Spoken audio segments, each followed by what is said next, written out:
வணக்கம் குட்டீஸ்களே, நான் தான் குட்டிக்கதை குமார். இன்று அழகான ஒரு குட்டிக்கதை பார்ப்போமா? அழகான தாவரம். இதுதான் தலைப்பு.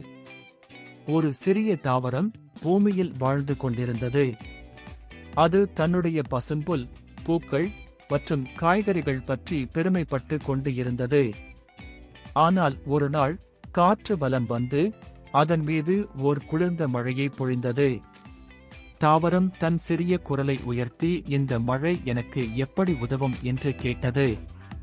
மழை மெதுவாக சொன்னது, நான் உன் முன்னே நின்று உன் வேகம் அதிகரிக்க உதவுவேன். உனக்கு மழை தேவையா இல்லையா என்பதை கவனமாக புரிந்து கொள்ளு.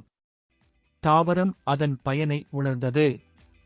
அதுவும் தன் உள்ளத்தில் உண்மையை உணர்ந்து மழையுடன் நடந்து செல்ல தன் பயணத்தை தொடங்கியது.